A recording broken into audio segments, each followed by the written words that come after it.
So I've been using this Apple Watch Ultra for about 3 months now, and when it came out, I was extremely excited. But is that still the case? Let's ramble.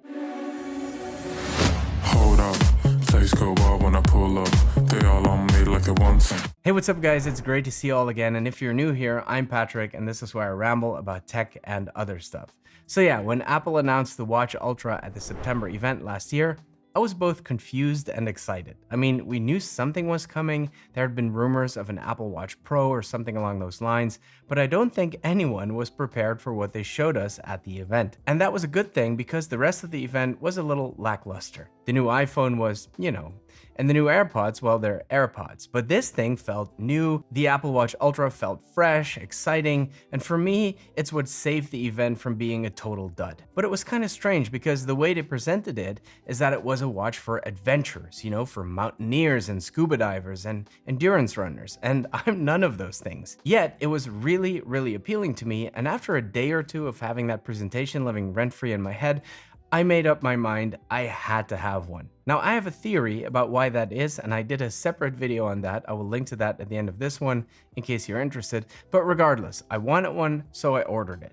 And for the first time in a long while, I got super excited about receiving an Apple product again. And when it arrived, I was really impressed by it. I absolutely love the way it looks. I know some people hate the bulky design, but I think it's the best looking Apple Watch ever made. Dare I say, the best looking smartwatch ever made.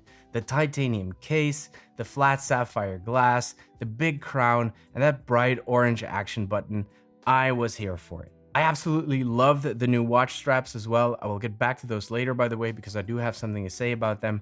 But everything about the design and the materials used was just 10 out of 10 for me. Now, here we are, a good 3 months later, and I've been using this watch all day, every day. So I thought I'd share with you how I actually use it, which bands I use, what are the apps or complications I use on a daily basis, what other watch functions have seen a lot of usage, and probably most importantly, what are some of the pros and the cons I found along the way, and ultimately, am I still as enthusiastic about this watch as I was on day one? Now let's start with one of the basic decisions you're gonna have to make, and that is which watch band you're gonna pair with it. And the reason why I wanna talk about that first is because I found an issue with one of the watch straps, and when I created a little YouTube short about it, people in the comments went nuts, and this whole discussion started about who this watch is actually for. But I will get to that in a minute. So let's have a look at the different options.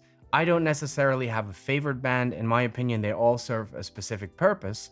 The one I probably wear the most is this blue ocean band. I like the way it closes, it gives me a snug fit, and the fact that it's a very thick band makes the watch itself sink into the band rather than sticking out like it does with some of the thinner bands. I wear this one the most simply because I go to the gym most days, and this band is sturdy, it doesn't mind sweat, doesn't scratch, and it's super easy to clean. If I just want pure comfort, I'll wear my Trail Loop. I don't think it looks fantastic, it's a simple band, but the fact that it uses Velcro to close it makes the strap the best fitting one, and it even stretches a little, so it's really, really comfortable. The fabric is also nice and soft, so this is like a hoodie kind of vibe, There are also some really cool third-party bands available, like this one by Casetify if you're into the stainless steel look, and whoever said you can't wear the Apple Watch Ultra to a formal occasion, think again. How about this beautiful leather band by a company called Harbour London?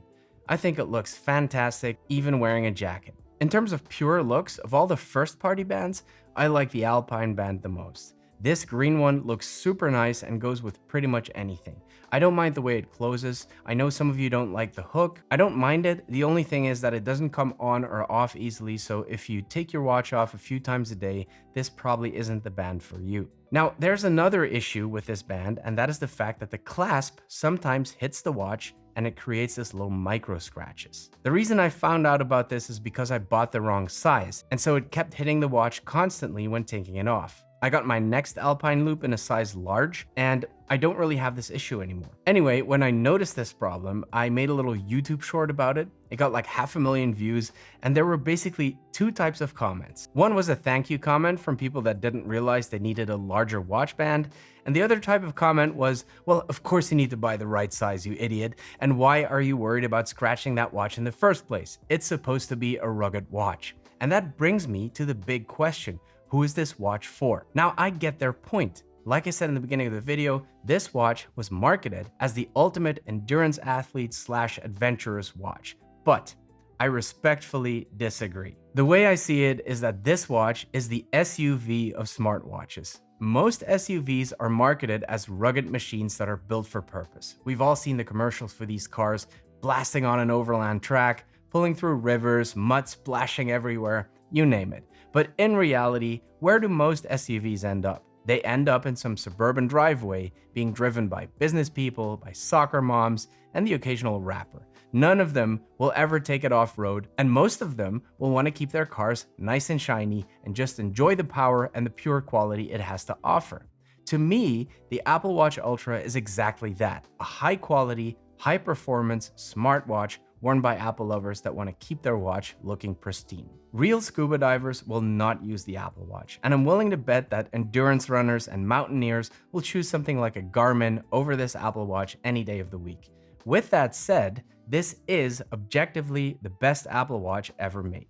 For me, the battery life alone makes this Apple Watch worth owning. Any other Apple Watch, I struggle to make it to the end of the day on a full charge. I never used the sleep tracker for that reason, and I was always nervous about going somewhere for more than a day. This Apple Watch Ultra stays on my wrist all the time. I use the sleep tracker virtually every day. I take it swimming, I use it at the gym to track my workouts, I listen to music, use it to make phone calls, and it will easily give me 2 days of battery life, almost 3 days, before it needs a charge. And with a fast charger, you charge it back up in no time. A little side note here is that you do definitely need to use the fast charger. If you use a normal Apple Watch charger, it will take forever to charge, and unfortunately, that also means that a lot of third-party all-in-one charging solutions are not really suited for the Apple Watch Ultra. Some brands like ESR have found a very clever solution by leaving that Apple Watch charging part of their 3-in-1 empty, so you can slot in your own fast charger. And that's why this charger is now probably my personal favorite. So how do I use this watch on a daily basis? Well, because I now wear this watch at night to track my sleep, I also use it to wake myself up. So instead of hearing an annoying alarm clock, I get woken up by vibrations on my wrist, which isn't only a lot more comfortable for me, it's also highly appreciated by my girlfriend, who likes to wake up later than me and now doesn't have to be bothered by my alarm. Now, because I use the Apple Watch primarily as a fitness band, I try to keep it on as much as I can so it can reasonably track my calories burnt. The sound on my phone is always off. I hate notification sounds, little beeps drive me crazy, and having this watch on my wrist means that if somebody calls me, I'll feel it. And because both the mics and the speakers have been improved by a lot, I have no problems taking calls straight from the watch, even when I'm outside. Those of you who saw my initial review may remember a little test call I did with my buddy Mark Ellis. Sounded beautiful on both ends. I love to use Spotify on this watch, or at least use it as a remote if it's playing somewhere else. I've got my little to-do list app, Tick right here on the watch face, so I can actually add to-dos or mark them as complete. I even use my watch to open my doors, both my front door and my car door. I love little nerdy features like that. And of course, there's my favorite foul-mouthing weather app of all time, Carrot Weather, which is always good for a giggle. I have all my accounts linked to my Apple Wallet as well, so 9 out of 10 times I'll pay using my watch, and I will use it for things like boarding passes as well. Now, because the screen is so much bigger and so much brighter, you can even watch YouTube videos on it using this really cool third-party app. I'll put a link in the description. Or you can play little games when you're waiting somewhere. One of the features I never thought I'd use, but I actually use all the time, is the flashlight. It's wintertime, so it's dark when I leave the house and it's dark when I return. And because this display is now a whopping 2000 nits, that's the same as an iPhone Pro, by the way, this flashlight is no joke. Really super useful for those situations where you can't see a thing, like finding a keyhole or if you drop something on the floor in the dark. Great feature. Another thing I use all the time is the Find My Phone button that makes your phone ring once, which is super useful if you're a scatterbrain like me. And I do realize that these features are not necessarily Apple Watch Ultra only, but those are the ones I use all the time. Probably my favorite use case for this Apple Watch is the gym. I've set this big orange action button to start a weightlifting workout.